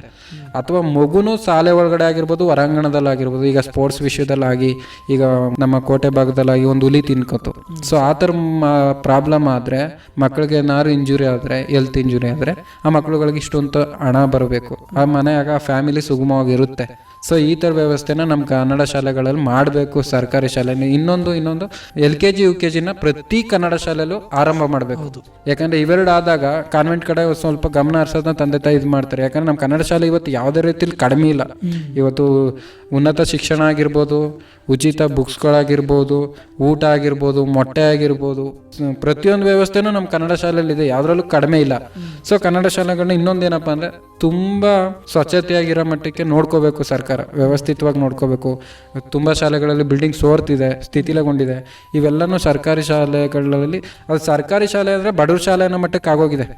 ತುಂಬ ಕೀಳಿರಿಮೆ ಬಂದ್ಬಿಟ್ಟೈತೆ ಸರ್ಕಾರಿ ಶಾಲೆ. ಇವತ್ತು ಏನಪ್ಪ ಅಂದರೆ, ನಾವು ಇವತ್ತು ಒಂದು ರೇಷನ್ ತಗೊಳ್ಳೋಕ್ಕೆ ಕ್ಯೂ ನಿಲ್ತೀವಿ. ಸರ್ಕಾರದಿಂದ ಬರ್ತಿರೋದು 5 kg ಅಕ್ಕಿ ಅಂತ, ಸರ್ಕಾರದಿಂದ ಬರ್ತಿರೋ ದುಡ್ಡಿಗೆ ಕ್ಯೂ ನಿಲ್ತೀವಿ. ಯಾಕೆ ಕನ್ನಡ ಶಾಲೆ ಅಂದಾಗ ನಾವು ಅದನ್ನು ಒಂದು ಸ್ವಲ್ಪ ಎಲ್ಲೋ ಸೈಡಿಗೆ ಹಾಕ್ಬಿಡೋದು. ಆ ಕನ್ನಡ ಶಾಲೆಗಳನ್ನ ಉಳಿಸೋಕ್ಕೆ ಆ ಊರಲ್ಲಿರೋ ಪ್ರತಿಯೊಬ್ಬ ಹಳೆ ವಿದ್ಯಾರ್ಥಿ ಆಗಿರ್ಬೋದು, ಈಗ ನಾನು ಓದಿದ್ದೀನಿ ನನ್ನ ಶಾಲೆಗೆ ಅಂದರೆ ನನ್ನ ಮಗುನೂ ಅದೇ ಶಾಲೆಯಲ್ಲಿ ಓದಬೇಕು. ಆವಾಗ ಕನ್ನಡದ ಅಭಿಮಾನ ಇನ್ನೂ ದೊಡ್ಡ ಮಟ್ಟದಲ್ಲಿ ಬೆಳೀತದೆ. ಅದು ಉಳಿಯೋಕ್ಕೆ ಸಾಧ್ಯತೆ. ಕನ್ನಡ ಅದು ಎಲ್ಲಿಗೂ ಹೋಗಿಲ್ಲ. ಕನ್ನಡನ ನಾವು ಅದನ್ನು ಎತ್ಕೊ ಉಣಿಸ್ಬೇಕಾಗಿಲ್ಲ. ಕನ್ನಡ ದೊಡ್ಡ ಮಟ್ಟದಲ್ಲೇ ಐತೆ. ಅದನ್ನು ಗೌರವದಲ್ಲಿ ಕಾಪಾಡ್ಕೋಬೇಕಾದ್ರೆ ಈ ಒಂದು ವ್ಯವಸ್ಥೆಗಳನ್ನ, ಕನ್ನಡ ಶಾಲೆಗಳನ್ನ ಉಳಿಯೋಕ್ಕೆ, ಕನ್ನಡ ಶಾಲೆಗಳು ಬೆಳೆಯೋಕ್ಕೆ ಈ ಥರ ಕೆಲಸಗಳನ್ನ ಮಾಡಬೇಕು. ಸೊ ಇದನ್ನು ನಾನು ರಾಜ್ಯ ಮಟ್ಟದಲ್ಲಿ ಒಂದು ರಾಜ್ಯ ಪ್ರವಾಸನ ಸೈಕಲಲ್ಲಿ ಪ್ರವಾಸ ಮಾಡಬೇಕು ಅಂದ್ಕೊಂಡಿದ್ದೀನಿ. 32 ಜಿಲ್ಲೆಗಳನ್ನ ಸೈಕಲಲ್ಲಿ ಪ್ರವಾಸ ಮಾಡಿ 32 ಜಿಲ್ಲೆಯ ಜಿಲ್ಲಾಧಿಕಾರಿಗಳಿಗೂ ಈ ಒಂದು ಮನವಿ ಪತ್ರನ ಸಲ್ಲಿಸಬೇಕು ಅಂದ್ಕೊಂಡಿದ್ದೀನಿ. ಅಂದರೆ ಕನ್ನಡ ಶಾಲೆಯಲ್ಲಿ ಈ ಒಂದು ಹೆಲ್ತ್ ಇನ್ಶೂರೆನ್ಸು ಮತ್ತು ಲೈಫ್ ಇನ್ಶೂರೆನ್ಸು ತಂದೆ ತಾಯಿಗಳಿಗೆ ಮತ್ತು ಮಗುಗೆ 1ರಿಂದ 10 ಯಾವ ಮಗು ಆ ಶಾಲೆಯಲ್ಲಿ ಓದುತ್ತೆ ಪ್ರತಿ ಮಕ್ಕಳಿಗೆ ಕಡ್ಡಾಯವಾಗಿ 18 ವರ್ಷ ಆದಮೇಲೆ ಇದು ಬರಬೇಕು. ಈ ಒಂದು ಜಾರಿ ತರಬೇಕು ಅನ್ನೋದನ್ನು ಮನವಿ ಮಾಡ್ಕೊಳ್ಳೋಕ್ಕೆ ಸೈಕಲ್ ಪ್ರವಾಸನ ನಾನು ನವೆಂಬರ್ ತಿಂಗಳಲ್ಲಿ ಮಾಡೋಣ 1ನೇ ತಾರೀಕು ಕನ್ನಡ ರಾಜ್ಯೋತ್ಸವ ದಿನ ಅಂತ ಅಂದ್ಕೊಂಡಿದ್ದೆ. ಅದಕ್ಕೆ ನಾನು ನವೆಂಬರ್ ಕನ್ನಡಿಗ ಆಗಬಾರ್ದು ಅನ್ನೋ ಒಂದು ಉದ್ದೇಶಕ್ಕೆ ಇದೊಂದು ನಂದು ವೈಯಕ್ತಿಕ ಒಂದಷ್ಟು ಕಾರ್ಯಕ್ರಮಗಳಿದೆ. ಆ ವೈಯಕ್ತಿಕ ಕಾರ್ಯಕ್ರಮಗಳನ್ನ ಮುಗಿಸ್ಕೊಂಡು ನಂತರ ಇದನ್ನ ಸೈಕಲ್ ಪ್ರವಾಸನ ಮೈಸೂರು ಜಿಲ್ಲೆಯಿಂದ ಶುರು ಮಾಡ್ತೀನಿ. ಮೈಸೂರು ಜಿಲ್ಲೆಯಿಂದ 32 ಜಿಲ್ಲೆನೂ ಪ್ರವಾಸ ಮಾಡಿ ಸೈಕಲಲ್ಲಿ. ಸೊ ಪ್ರತಿ ಜಿಲ್ಲಾಧಿಕಾರಿಗಳನ್ನ ಮನವಿ ಮಾಡಿದ ನಂತರ ಶಿಕ್ಷಣ ಸಚಿವರು ಯಾರಿದ್ದಾರೆ ಪ್ರಸ್ತುತ ಅವ್ರಿಗೆ ಒಂದು ಮನವಿ ಪತ್ರನ ಸಲ್ಲಿಸಿ, ಕೊನೆಗೆ CMಗೂ ಕೂಡ ಒಂದು ಮುಖ್ಯಮಂತ್ರಿಗೂ ಕೂಡ ಈ ಒಂದು ಮನವಿ ಪತ್ರನ ಸಲ್ಲಿಸಿ ಇದೊಂದು ದೊಡ್ಡ ಮಟ್ಟದಲ್ಲಿ ಅಭಿಯಾನ ಶುರು ಮಾಡಬೇಕು ಅಂತ ಅನ್ಕೊಂಡಿದ್ದೀನಿ. ಸೊ ಮುಂದಿನ ದಿನಗಳಲ್ಲಿ ಮಾಡ್ತೀನಿ. ಈಗ ನವೆಂಬರ್ 1ನೇ ತಾರೀಕು 1,000 ಪುಸ್ತಕ ಹಂಚೋಣ ಅನ್ನೋ ಒಂದು ಅಭಿಯಾನ ಶುರು ಮಾಡಿದ್ದೆ. ತುಂಬ ಜನ ಸಹಕರಿಸಿದ್ದಾರೆ, ಪ್ರತಿಯೊಬ್ಬರು ಕೂಡ ಇದೇ ರೀತಿನೇ ಎಲ್ಲೋ ಖರ್ಚು ಮಾಡೋ 30 ರೂಪಾಯಿನೂ ಹಾಕಿದ್ದಾರೆ. ಪ್ರತಿಯೊಬ್ಬರು ಒಂದೊಂದು ಬುಕ್ ಅಂತ ಕೊಟ್ಟರೆ 1,000 ಬುಕ್ 1,000 ಮಕ್ಳಿಗೆ ಕೊಡ್ಬೋದು. ಒಂದು ಮಗು ಒಂದು ಶಿಕ್ಷಣಕ್ಕೆ ಒತ್ತು ಕೊಟ್ಟಂಗೆ ಆಗುತ್ತೆ. ಸೊ ಈ 1ನೇ ತಾರೀಕು ಅದನ್ನು ಡಿಸ್ಟ್ರಿಬ್ಯೂಟ್ ಮಾಡೋ ಒಂದು ಪರಿಕಲ್ಪನೆನ ಇಟ್ಕೊಂಡಿದ್ದೀನಿ. ಈ 1,000 ಬುಕ್ನ ಕೂಡಿಟ್ಟು ಕಾಡಂಚಿನ ಮಕ್ಕಳುಗಳಿಗೆ, ಯಾವ ಮಕ್ಕಳುಗಳಿಗೆ ಶಿಕ್ಷಣದಲ್ಲಿ ಒಂದು ಆರ್ಥಿಕ ನಿಗ್ಗಟ್ಟಲು ಪರಿಸ್ಥಿತಿ ಇದೆ ಆ ಮಕ್ಕಳುಗಳಿಗೆ, ಆ ಶಾಲೆಗಳಿಗೆ. ಸೊ ಆ ಒಂದು ಕಾರ್ಯಕ್ರಮಕ್ಕೆ ತುಂಬ ಜನ ಸಹಕರಿಸಿದ್ದಾರೆ. ಹಾಗೆ ನಿಮ್ಮ ಕಾರ್ಯಕ್ರಮದ ಮೂಲಕ ಧನ್ಯವಾದಗಳನ್ನ ಹೇಳೋಕ್ಕೆ ಇಷ್ಟಪಡ್ತೀನಿ. ಮುಂದಿನ ದಿನಗಳಲ್ಲಿ ಯಾರು ಇದ್ದರೆ ಈ ಥರ ಕಾರ್ಯಕ್ರಮಗಳಿಗೆ ಸಹಕರಿಸೋರಿದೆ, ದಯವಿಟ್ಟು ಸಹಕರಿಸಿ ಅಂತ ಅವ್ರನ್ನ ಮನವಿ ಕೂಡ ಮಾಡ್ಕೋತೀನಿ. ಈಗ ತಮ್ಮ ಏನು 1000 ಪುಸ್ತಕಗಳನ್ನು ಕನ್ನಡ ಸರ್ಕಾರಿ ಶಾಲೆ ಮಕ್ಕಳಿಗೆ ಹಂಚು ನಿಟ್ಟಿನಲ್ಲಿ ಒಂದು ಅಭಿಯಾನವನ್ನು ಹಮ್ಮಿಕೊಂಡಿದ್ದೀರಾ. ಈ ಅಭಿಯಾನಕ್ಕೆ ಸಹಕಾರವನ್ನು ನೀಡೋದಕ್ಕಾಗಲಿ ಅಥವಾ ಯಾವುದೇ ಕನ್ನಡ ಸರ್ಕಾರಿ ಶಾಲೆಯಲ್ಲಿರೋ ಮಕ್ಕಳಿಗೆ ಆ ಪುಸ್ತಕಗಳ ಅವಶ್ಯಕತೆ ಇದ್ದಲ್ಲಿ ತಮ್ಮನ್ನ ಯಾವ ರೀತಿ ಸಂಪರ್ಕಿಸಬೇಕಾಗುತ್ತೆ? ನಂದು ಅಂದರೆ ಇವಾಗ ತುಂಬ ಜನ ಸೋಷಿಯಲ್ ಮೀಡಿಯಾ ಬಳಸ್ತಿರ್ತಾರೆ. ಸೊ ಸೋಷಿಯಲ್ ಮೀಡಿಯಾದಲ್ಲಿ ಇನ್ಸ್ಟಾಗ್ರಾಮ್ ಪೇಜಲ್ಲಿ ಚೇತನ್ ದೇವರಾಜ್ ಅಫಿಷಿಯಲ್ ಅಂತಿದೆ, ಇಲ್ಲ ಅಂದರೆ ಫೇಸ್ಬುಕ್ ಪೇಜಲ್ಲಿ ಹೋದ್ರೂ ಚೇತನ್ ದೇವರಾಜ್ ಯುವನಟ ಅಂತ ಇದೆ. ಯಾವುದೇ ಪೇಜಲ್ಲೂ ನನ್ನ ಅಧಿಕೃತವಾದ ನನ್ನ ನಂಬರ್ ಇದೆ, ಮೊಬೈಲ್ ಸಂಖ್ಯೆ ಇದೆ 9380536296 9380536296. ಈ ನಂಬರ್ಗೆ ಅವರು ಸಂಪರ್ಕಿಸಿದ್ರೆ ಖುದ್ದಾಗಿ ನಾನು ಆ ಶಾಲೆಗಳಿಗಾಗಲೂ ಭೇಟಿ ಕೊಡ್ತೀನಿ. ಆ ಶಾಲೆಗಳಿಗೆ ಸಹಕರಿಸೋರು ಕೂಡ ಅದೇ ನಂಬರ್ನ ಕಾಂಟ್ಯಾಕ್ಟ್ ಮಾಡ್ಬೋದು. ಮತ್ತು ಅದರ ಬುಕ್ನ ಅವಶ್ಯಕತೆ ಇದ್ದರೆ ಆ ಶಾಲೆಗಳಲ್ಲಿ ಆ ಶಾಲೆಗೆ ನಾನು ನೇರವಾಗಿ ಭೇಟಿ ಕೊಡ್ತೀನಿ. ಈ ನಂಬರ್ಗೆ ಯಾವ ಟೈಮಲ್ಲಿ ಬೇಕಾದ್ರೂ ಕರೆ ಮಾಡ್ಬೋದು, ಅಥವಾ ಇಲ್ಲ ವಾಟ್ಸಪ್ ಸಂದೇಶ ಕಳಿಸಿದ್ರೆ ಆ ಶಾಲೆಗಳಿಗೆ ಲೊಕೇಶನ್ ಕಳಿಸಿದ್ರೆ ಸಮಸ್ಯೆಗಳನ್ನ ಅಲ್ಲಿ ಲೀಸ್ಟ್ ಮಾಡಿ ಹಾಕಿದ್ರೆ ಸೊ ಆ ಶಾಲೆಗೆ ನಾನು ಭೇಟಿ ಕೊಡ್ತೀನಿ. ಈಗ ಕಾರ್ಯಕ್ರಮದ ಕೊನೆಯದಾಗಿ ತಮ್ಮ ಮಾತುಗಳನ್ನ ಕೇಳ್ತಿರೋಂಥ ನಮ್ಮ ಜನಧ್ವನಿ ಕೇಳುಗರಿಗಾಗಿರ್ಬೋದು ಅಥವಾ ಸಮುದಾಯದ ಯುವ ಪೀಳಿಗೆಗೆ ತಾವೇನು ಕಿವಿ ಮಾತನ್ನು ಹೇಳಕ್ಕೆ ಇಷ್ಟಪಡ್ತೀರಾ? ನಿಮ್ಮ ರೇಡಿಯೋ ಕೇಳ್ತಿರೋ ಪ್ರತಿಯೊಬ್ಬ ಕೇಳುಗರಿಗೂ ನಾನು ಹೇಳೋದಿಷ್ಟೇ, ಅಂದರೆ ನಾವು ಒಂದಷ್ಟು ದಿನ ನಾವು ಎಲ್ಲಿ ತನಗೆ ನಮ್ಮ ಅಪ್ಪ ಅಮ್ಮ ಒಂದು ಹೆಸರು ಅಂತ ಕಟ್ಟಿದ್ದಾರೆ. ಸೊ ಆ ಹೆಸರನ್ನ ಉಳಿಸ್ಕೋಬೇಕಂದ್ರೆ ಮತ್ತು ನಮ್ಮ ತಂದೆ ತಾಯಿಗೆ ಒಂದು ಕೀರ್ತಿ ಆಗ್ಬೋದು, ನಾವು ನಿಂತಿರೋ ಕ್ಷೇತ್ರದಲ್ಲಿ ಆ ಒಂದು ಒಳ್ಳೆತನ ಪ್ರತಿಬಿಂಬಿಸ್ಬೇಕಂದ್ರೆ ಒಂದಷ್ಟು ಸಾಮಾಜಿಕ ಒಳ್ಳೆ ಕಾರ್ಯಗಳನ್ನ ಮಾಡಿ. ನೀವೆಲ್ಲೂ ಹೋಗ್ಬೇಕಾಗಿಲ್ಲ, ನೀವು ನಿಂತಲ್ಲೇ ಇರೋ ಒಂದಷ್ಟು ನ್ಯೂನತೆಗಳಿದೆ. ಒಂದಷ್ಟು ಆರ್ಥಿಕವಾಗಿ ಕುಗ್ಗಿರೋರು ಇರ್ತಾರೆ, ಒಂದು ಸಾಮಾಜಿಕ ವ್ಯವಸ್ಥೆಯಲ್ಲಿ ಏನೂ ಸಿಗದೇ, ಒಂದು ಈಗ ಸರ್ಕಾರಿ ಸವಲತ್ತುಗಳು ಸಿಗದೇ ಪರದಾಡ್ತಿರೋರು ಇರ್ತಾರೆ. ಈಗ ನೋಡಿದ್ರೆ ಪ್ರತಿ ಗ್ರಾಮದಲ್ಲೂ ಕನ್ನಡ ಶಾಲೆಗಳ ಕೊರತೆ ಇದ್ದೇ ಇದೆ. ಸೊ ಆ ಥರ ಒಂದು ಕೊರತೆಗಳನ್ನ ನೀಗಿಸೋ ಮಟ್ಟದಲ್ಲಿ ಒಂದಷ್ಟು ಕೆಲಸ ಕಾರ್ಯಗಳನ್ನ ಮಾಡಿ ಯುವ ಪೀಳಿಗೆಗಳು, ಯಾಕಂದರೆ ಇವತ್ತು ಯುವಕರುಗಳೇ ನಿಲ್ಲಬೇಕು. ಹೌದು. ಸೊ ಇವತ್ತಿನ ಯುವಕರು ನಿಂತರೆ ಮುಂದಿನ ಸಾಮಾಜಿಕ ವ್ಯವಸ್ಥೆ ದೊಡ್ಡ ಮಟ್ಟದಲ್ಲಿ ಬದಲಾವಣೆ ತರಬಹುದು. ಅದಕ್ಕೋಸ್ಕರ ನಾನು ಹೇಳಕ್ಕೆ ಇಷ್ಟಪಡ್ತೀನಿ, ಯಾವುದೇ ಕಾರಣಕ್ಕೂ ಮತ್ತು ಇನ್ನೊಂದು ಯಾವುದೇ ಆಚರಣೆಗಳನ್ನ ದೊಡ್ಡ ಮಟ್ಟದಲ್ಲಿ ಒಂದು ವಿಜೃಂಭಣೆಯಲ್ಲಿ ಮಾಡೋಕ್ಕೆ ಹೋಗಿ ಹಣ ವ್ಯರ್ಥ ಮಾಡ್ಕೊಬೇಡಿ. ಈ ಒಂದಷ್ಟು ಸಾಮಾಜಿಕ ಕಾರ್ಯಗಳಿಗೆ ಮಾಡಿ ಅಂತ ನಿಮ್ಮ ಕಾರ್ಯಕ್ರಮದ ಮೂಲಕ ಹೇಳ್ತೀನಿ. ಜೊತೆಗೆ ಕಲೆ ವಿಷಯದಲ್ಲಿ ಹೇಳಕ್ಕೆ ಇಷ್ಟಪಡ್ತೀನಿ, ನಮ್ಮ ಗ್ರಾಮೀಣ ಭಾಗದಲ್ಲಿ ಒಂದು ಕೊರತೆ ಇದೆ. ಅಂದರೆ ಇವತ್ತು ನಮ್ಮ ಕೋಟೆ ಭಾಗದಲ್ಲಿ ಯಾವುದೇ ಕಡಿಮೆ ಇಲ್ಲ ಅಂತ ಹೇಳ್ಕೊಬೋದು. ಯಾಕಂದರೆ ಒಂದಿಬ್ರು ಡ್ರಾಮಾ ಜೂನಿಯರು ಮತ್ತು ಕಾಮಿಡಿ ಕಿಲಾಡಿಗಳಿಗೆ ಬಂದಿದ್ರು. ಇನ್ನೊಂದಷ್ಟು ಪ್ರತಿಭೆಗಳಿದ್ದಾರೆ, ಅವರೆಲ್ಲ ಹೊರಗಡೆ ಸಿನಿಮಾ ಕ್ಷೇತ್ರದಲ್ಲಿ ಆಗ್ಬೋದು, ಒಂದು ಕಲಾಕ್ಷೇತ್ರದಲ್ಲಿ ಗುರುತಿಸ್ಕೊಂಡಿದ್ದಾರೆ. ಗ್ರಾಮೀಣ ಭಾಗದಲ್ಲಿ ಮಕ್ಕಳುಗಳಿಗೆ ಯಾವುದೇ ಮಕ್ಕಳಲ್ಲೂ ಒಂದು ಟ್ಯಾಲೆಂಟ್ ಇದ್ದರೆ, ಪ್ರತಿಭೆ ಇದ್ದರೆ, ಸೊ ಅದರಲ್ಲಿ ಅದನ್ನ ಕಂಡಮ್ ಮಾಡಬಾರ್ದು. ಅವ್ನು ಕುಣಿತಿದ್ದಾನೆ, ಏನು ಹಂಗೆ ಕುಣಿತಿದ್ದಾನೆ ಅನ್ನೋದೋಗು ಅವನ್ನ ಒಂದು ಯಾವ್ದಾದ್ರು ಒಂದು ತರಬೇತಿಗಳಿಗೆ ಹಾಕಿದ್ರೆ ಒಂದು ದೊಡ್ಡ ಮಟ್ಟದಲ್ಲಿ ಕಲಾಕ್ಷೇತ್ರ ಅನ್ನೋದು ಕೆಟ್ಟದಲ್ಲ ನಾನು ಹೇಳೋ ಪ್ರಕಾರ. ಯಾಕಂದರೆ ಇವತ್ತಿನ ದುಡಿಮೆಗೋಸ್ಕರ ಯಾವ್ದಾದ್ರು ಫ್ಯಾಕ್ಟ್ರಿನೋ ಕೆಲಸನೋ ಮಾಡ್ತಾ ಇರ್ಬೋದು, ಬಟ್ ಕಲೆ ಅನ್ನೋದೇನಪ್ಪ ಅಂದರೆ ನಮ್ಮ ಜೀವನ ಶಾಶ್ವತ. ಅಲ್ಲಿ ಇವತ್ತು ಪುನೀತ್ ರಾಜ್ಕುಮಾರ್ ಈಗಿನ ಉದಾಹರಣೆಗೆ ತಗೊಂಡ್ರೆ ಆ ಯಪ್ಪ ಕಳ್ಕೊಂಡಿದ್ದೀವಿ ಅನ್ನೋ ಒಂದು ಫೀಲಿಂಗ್ಸ್ ಇಲ್ಲ, ಇನ್ನೂ ಬದುಕಿದ್ದಾರೆ, ನಮ್ಮ ಹತ್ರ ಜೀವಂತವಾಗಿದ್ದಾರೆ ಅನ್ನೋ ಒಂದು ಕಲಾವಿದರು ಮಾಡಿರೋ ಕೆಲಸಗಳು ಉಸಿರಾಡ್ತಿದೆ, ಅವ್ರು ಮಾಡಿರೋ ಅಭಿನಯಗಳು ಉಸಿರಾಡ್ತಿದೆ. ಈಗಲೂ ಪರದೆ ಮೇಲೆ ನೋಡಿದಾಗ ನಾವು ಇಲ್ಲೇ ಎಲ್ಲೋ ಇದ್ದಾರೆ ನಮ್ಮ ಹತ್ರ ಅನ್ಸುತ್ತೆ. ಸೊ ಕಲೆ ಅನ್ನೋದು ಆ ಮಟ್ಟಕ್ಕೆ ತಂದು ಇಡುತ್ತೆ ನಮ್ಮನ್ನು.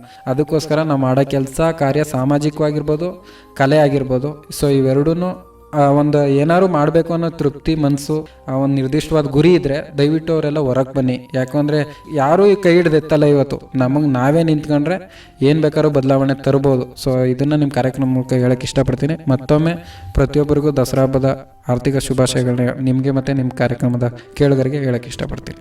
ಭಾಳ ಸಂತೋಷ ಚೇತನ್ ಅವರೇ, ಇಷ್ಟೊತ್ತು ನಮ್ಮ ಯುವಚೇತನ ಕಾರ್ಯಕ್ರಮದಲ್ಲಿ ತಾವು ಭಾಗವಹಿಸಿ ತಾವೇನು ಕಳೆದ 7-8 ವರ್ಷಗಳಿಂದ ತಮ್ಮ ನಟನಾ ಪ್ರತಿಭೆ ಮುಖಾಂತರ ಹಲವಾರು ಸಿನಿಮಾಗಳಲ್ಲಿ ನಾವು ನಟಿಸ್ತಾ ಬರ್ತಿರೋದು ಕುರಿತು, ಜೊತೆಗೆ ಸಮಾಜ ಸೇವೆಯಲ್ಲೂ ತೊಡಗಿಸ್ಕೊಳ್ತಾ ಅದರಲ್ಲೂ ಪ್ರಮುಖವಾಗಿ ಕನ್ನಡ ಸರ್ಕಾರಿ ಶಾಲೆಗಳನ್ನು ಉಳಿಸೋ ನಿಟ್ಟಿನಲ್ಲಿ ನಿಮ್ಮ ದೇಣಿಗೆ ನಿಮ್ಮ ಶಾಲೆಗೆ ಎಂಬ ಕಾರ್ಯಕ್ರಮವನ್ನು ಮಾಡ್ತಾ ವಿವಿಧ ರೀತಿಯ ಅಭಿಯಾನಗಳನ್ನು ಮಾಡ್ತಾ ತಮ್ಮದೇ ಆದ ಒಂದು ಸಾಮಾಜಿಕ ಕಾರ್ಯಗಳಲ್ಲಿ ತೊಡಗಿಸ್ತಾ ಬರ್ತಿರೋದು ಕುರಿತು, ಈ ತಮ್ಮ ಸಿನಿಮಾ ಕ್ಷೇತ್ರದಲ್ಲಿನ ಕೆಲಸ ಕಾರ್ಯಗಳಾಗಿರ್ಬೋದು, ಸಾಮಾಜಿಕ ಕೆಲಸ ಕಾರ್ಯಗಳನ್ನು ಗುರುತಿಸಿ ತಮಗೆ ಯುವ ವಿಕಾಸ ಪ್ರಶಸ್ತಿಯನ್ನು ನೀಡಿದ ಅನುಭವ ಆಗಿರ್ಬೋದು, ಪ್ರಸ್ತುತವಾಗಿ ಕರುನಾಡ ಚೇತನ ಪ್ರಶಸ್ತಿಯನ್ನು ನೀಡಿ ಗೌರವಿಸಿದಂಥ ಅನುಭವ ಆಗಿರ್ಬೋದು, ತಮ್ಮ ಮುಂದಿನ ಭವಿಷ್ಯದ ಗುರಿಗಳಾಗಿರ್ಬೋದು, ಯೋಜನೆಗಳಾಗಿರ್ಬೋದು, ಈ ಎಲ್ಲ ವಿಚಾರಗಳ ಕುರಿತು ಒಂದಷ್ಟು ಸ್ಫೂರ್ತಿದಾಯಕ ಮಾಹಿತಿಯನ್ನು ನಮಗೆ ಹಾಗೂ ನಮ್ಮ ಕೇಳುಗರಿಗೆ ಈ ಕಾರ್ಯಕ್ರಮದ ಮುಖಾಂತರ ತಿಳಿಸ್ಕೊಡೋದಕ್ಕೆ ತಮಗೆ ತುಂಬ ಹೃದಯದ ಧನ್ಯವಾದಗಳನ್ನು ತಿಳಿಸೋದಕ್ಕೆ ಇಷ್ಟಪಡ್ತೀನಿ.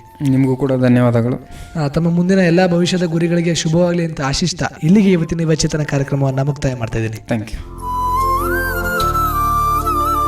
ಪ್ರಿಯ ಕೇಳುಗರೆ, ಇದುವರೆಗೂ ನೀವು ಕೇಳ್ತಾ ಇದ್ರಿ ನಮ್ಮ ಯುವಚೇತನ ಕಾರ್ಯಕ್ರಮದಲ್ಲಿ ಕಲಾ ಪ್ರತಿಭೆ ಹಾಗೂ ಸಮಾಜ ಸೇವೆಯ ಮೂಲಕ ಗುರುತಿಸಿಕೊಳ್ಳುತ್ತಾ ಯುವ ವಿಕಾಸ ಪ್ರಶಸ್ತಿ ಮತ್ತು ಪ್ರಸ್ತುತವಾಗಿ ಕರುನಾಡ ಚೇತನ ಪ್ರಶಸ್ತಿಗೆ ಭಾಜನರಾಗಿರುವ ತಾಲೂಕಿನ ಯುವ ಪ್ರತಿಭೆಯಾದ ಯಶರಿಕೋಟೆ ತಾಲೂಕಿನ ಬೆಟ್ಟದಬೀಡು ಗ್ರಾಮದ ಶ್ರೀ ಚೇತನ್ ದೇವರಾಜ್ರವರ ಜೊತೆಗಿನ ಸಂದರ್ಶನ ಕಾರ್ಯಕ್ರಮವನ್ನು ಕೇಳ್ತಾ ಇದ್ರಿ. ಇದಾಗಿತ್ತು ಇವತ್ತಿನ ನಮ್ಮ ಯುವಚೇತನ ಕಾರ್ಯಕ್ರಮ. ಮತ್ತೆ ಮತ್ತೊಂದು ಯುವಚೇತನ ಕಾರ್ಯಕ್ರಮದಲ್ಲಿ ಮತ್ತೊಬ್ಬ ಯುವ ಪ್ರತಿಭೆಯೊಂದಿಗೆ ತಮ್ಮನ್ನು ಮತ್ತೆ ಭೇಟಿಯಾಗ್ತೀನಿ. ಅಲ್ಲಿಯವರೆಗೂ ಕೇಳ್ತಾ ಇರಿ ಜನಧ್ವನಿ. ಇದು ನಿಮ್ಮ ನೆಚ್ಚಿನ ಹಾಗೂ ಮೈಸೂರಿನ ಮೊಟ್ಟಮೊದಲ ಸಮುದಾಯ ರೇಡಿಯೋ ಕೇಂದ್ರ 90.8 ಕಂಪನಾಂಕದಲ್ಲಿ ಸರಗೂರಿನಿಂದ ಪ್ರಸಾರವಾಗುತ್ತಿದೆ. ನಮಸ್ಕಾರ.